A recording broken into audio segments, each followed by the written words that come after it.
Assalamualaikum warahmatullahi wabarakatuh. Kami dari kelompok 4 yang beranggotakan Anastasia Yanirwana Sarumaha, Holida Syafitri NST, Gina Salsabila akan mempresentasikan hasil diskusi kami mengenai siklus pendapatan. Siklus pendapatan adalah rangkaian aktivitas bisnis dan kegiatan pemrosesan informasi yang terkait dan berulang-ulang dalam menyediakan barang dan jasa kepada para pelanggan, serta menagih kembali kepada para pelanggan dari penjualan-penjualan tersebut sebagai kas. Tujuan utama siklus ini adalah menyediakan barang tepat pada waktu dan tepat tempat, serta dengan harga yang sesuai. Di dalam siklus pendapatan, sistem informasi akuntansi yang didesain dengan baik harus menyediakan pengendalian yang memadai untuk memastikan bahwa tujuan-tujuan berikut ini tercapai. Yang pertama yaitu semua transaksi telah diotorisasi dengan benar. Yang kedua, semua transaksi yang dicatat valid atau benar-benar terjadi. Yang ketiga, semua transaksi yang valid dan disahkan telah dicatat. Yang keempat, semua transaksi dicatat dengan akurat. Yang kelima, aset berupa kas, persediaan, dan data dijaga dari kehilangan ataupun pencurian. Dan yang keenam, aktivitas bisnis dilaksanakan secara efisien dan efektif. Terdapat 4 aktivitas dasar dalam siklus pendapatan. Yang pertama yaitu entry pesanan penjualan. Sistem entry pesanan penjualan interaktif semacam ini disebut dengan choice board. Sebagian besar penjualan dilakukan secara kredit, terutama pada penjualan antar perusahaan, di mana penjualan secara kredit harus disetujui sebelum diproses. Memeriksa ketersediaan persediaan dilakukan agar dapat menginformasikan kepada pelanggan mengenai perkiraan tanggal pengiriman. Yang kedua yaitu aktivitas pengiriman, yaitu memenuhi pesanan dan mengirimkan barang dagangan ke pelanggan. Proses ini terdiri dari 2 tahap. Yang pertama, mengambil dan mengepak pesanan, dan yang kedua, mengirimkan pesanan tersebut. Aktivitas yang ketiga dalam siklus pendapatan adalah penagihan ke para pelanggan dan memelihara data piutang usaha. Penagihan yang akurat dan tepat waktu atas barang dagangan yang dikirimkan adalah suatu hal yang penting. Aktivitas penagihan adalah aktivitas pemrosesan informasi dari entry pesanan penjualan dan aktivitas pengiriman. Dan yang keempat adalah sistem penagihan kas. Petugas bagian penagihan mempersiapkan daftar pengiriman uang, yaitu dokumen yang mengidentifikasikan nama dan jumlah semua kiriman uang pelanggan dan mengirimkan salinannya ke bagian piutang usaha. Selanjutnya, pengambilan keputusan oleh manajemen. Dalam operasional perusahaan, tentu akan terdapat sangat banyak keputusan yang perlu dilakukan dengan cermat agar perusahaan tidak mengalami kerugian dan keputusan pelanggan dapat dijaga. Maka, ada beberapa keputusan yang dapat diambil. Yang pertama, keputusan terkait manajemen kualitas. Kualitas adalah kumpulan metode untuk memastikan suatu proses atau produk memberikan output sesuai yang dijanjikan. Dalam keputusan terkait manajemen ini, akan dibutuhkan kemampuan untuk menjawab pertanyaan seperti bagaimana menghasilkan barang dan jasa sesuai kualitas yang diinginkan, bagaimana menerapkan standar pengendalian mutu, dan apakah standar mutu sudah terpenuhi. Yang kedua, keputusan terkait manajemen persediaan. Persediaan seringkali tidak dihindarkan untuk membuat arus barang menjadi lancar. Ada pula persediaan yang memang disiapkan untuk mengantisipasi adanya suatu event atau prediksi lainnya. Beberapa pertanyaan umum dalam manajemen persediaan yakni, berapa jumlah stok barang yang harus dimiliki, berapa bahan baku yang harus dipesan, dan kapan waktu yang tepat memesan kembali. Yang ketiga, keputusan terkait manajemen rantai pasok adalah serangkaian proses bisnis yang menghubungkan beberapa faktor untuk meningkatkan nilai tambah bahan baku atau produk dan mendistribusikannya kepada konsumen.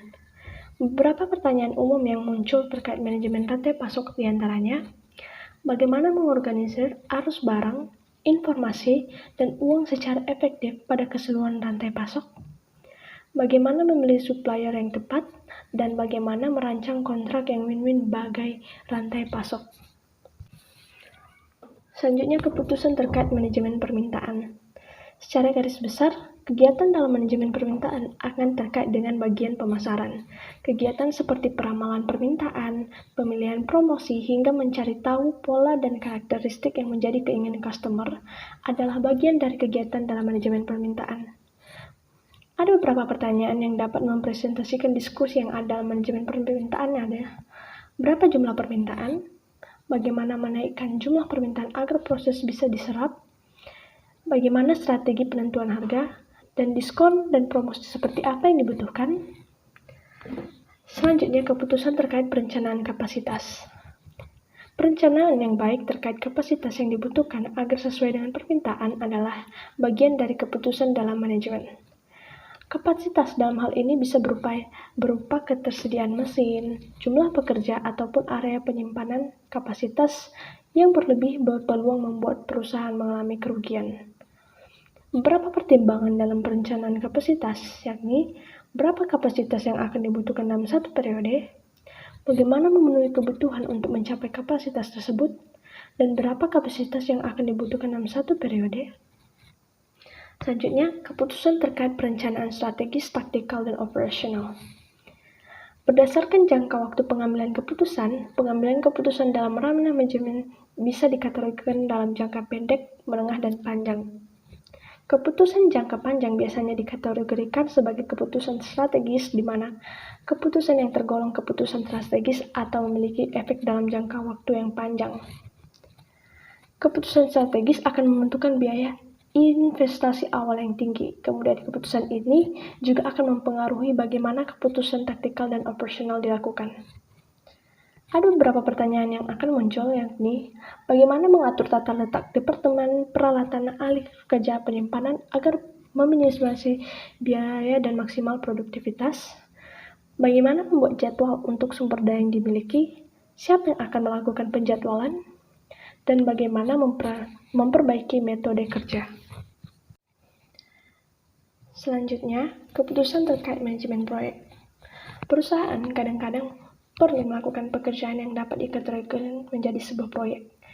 Diskusi yang dapat terjadi yang pertama, aktivitas mana yang menjadi titik kritis bagi jalannya proyek, dan bagaimana menentukan sasaran dan tujuan proyek, mengatur sumber daya dan jadwal pada aktivitas proyek.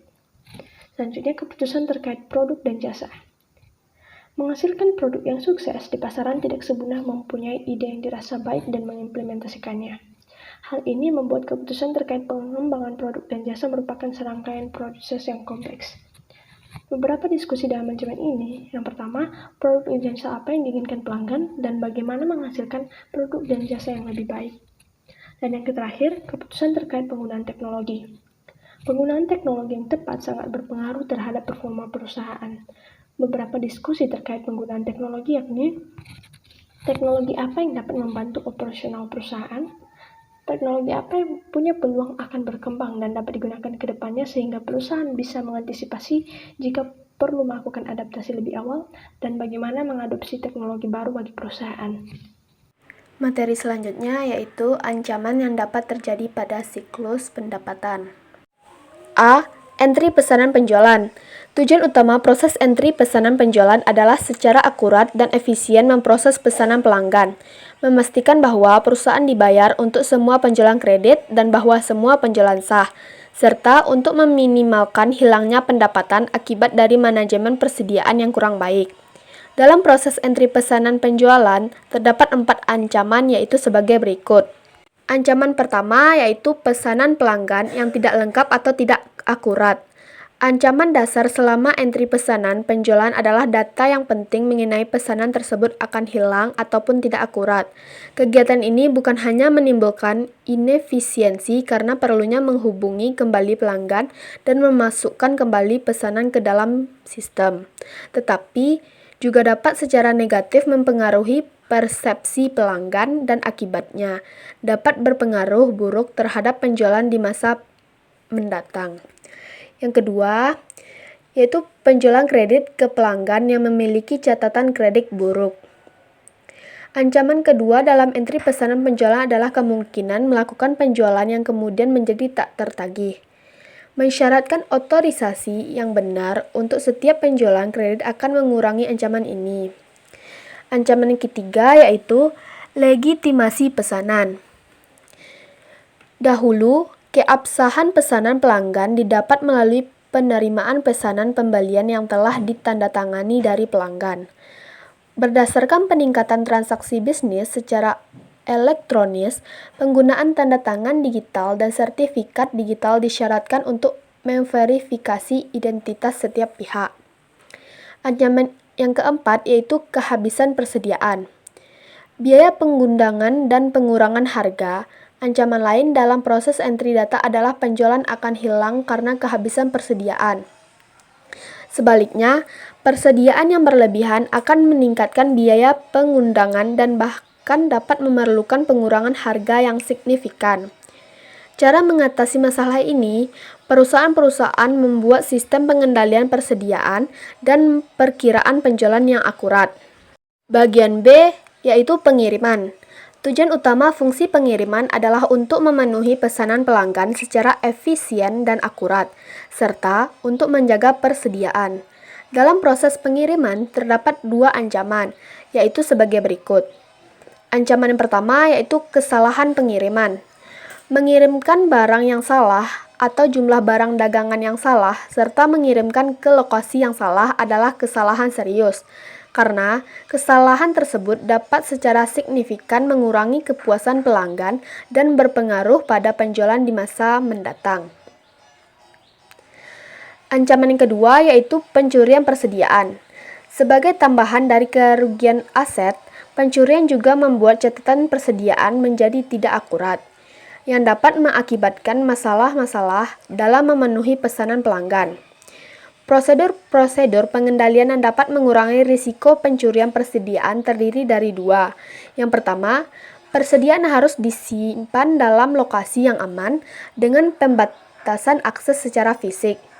Yang kedua, semua transfer persediaan di dalam perusahaan harus didokumentasikan. Bagian C, yaitu penagihan dan piutang usaha. Tujuan utama dari fungsi penagihan dan fungsi piutang usaha adalah untuk memastikan bahwa para pelanggan ditagih untuk semua penjualan, bahwa faktur akurat, dan bahwa catatan rekening pelanggan dipelihara akurat. Dalam proses penagihan, terdapat 3 ancaman, yaitu sebagai berikut. Ancaman pertama yaitu kegagalan untuk menagih pelanggan. Kegagalan untuk menagih pelanggan atas barang-barang yang sudah dikirim mengakibatkan kerugian aset dan kesalahan dalam data penjualan, persediaan, serta piutang usaha. Pemisahan fungsi pengiriman dan penagihan dapat mengurangi ancaman ini. Ancaman yang kedua yaitu kesalahan dalam penagihan.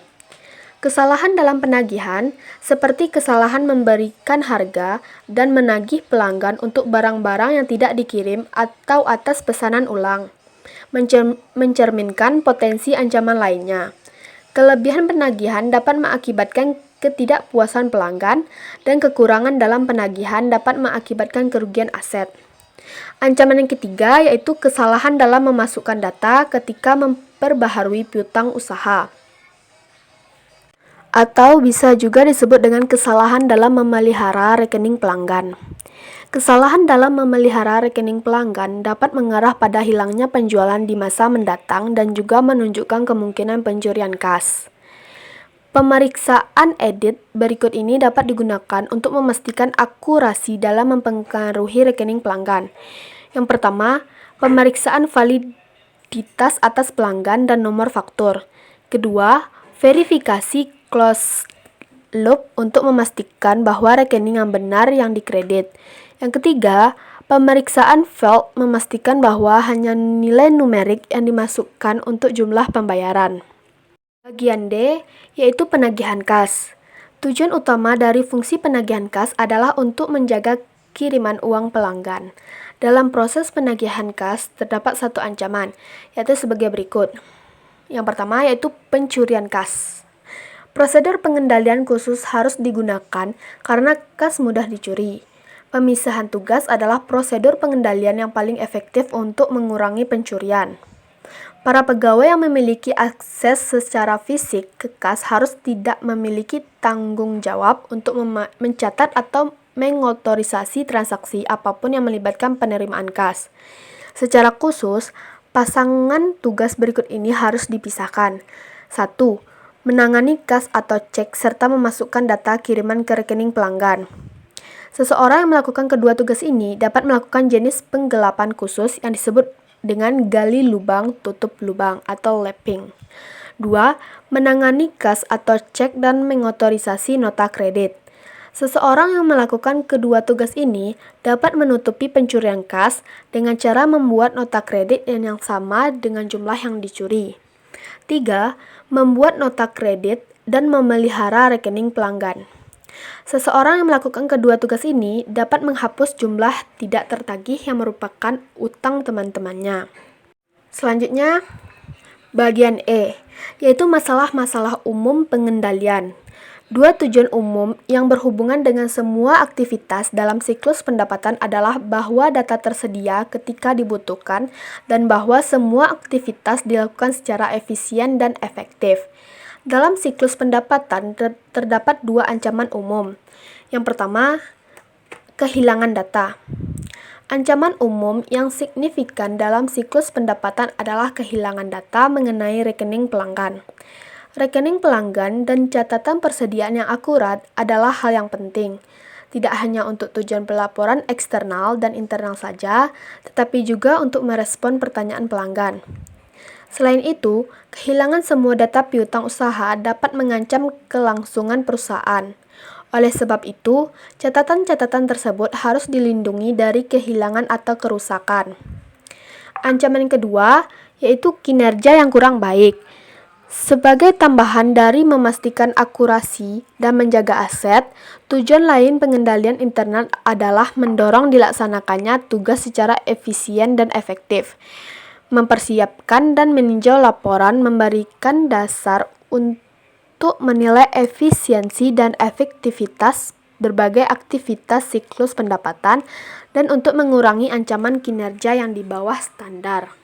Baiklah, itulah materi yang dapat kami sampaikan. Jika ada kesalahan dalam kata-kata, kami mohon maaf. Dan kami akhiri.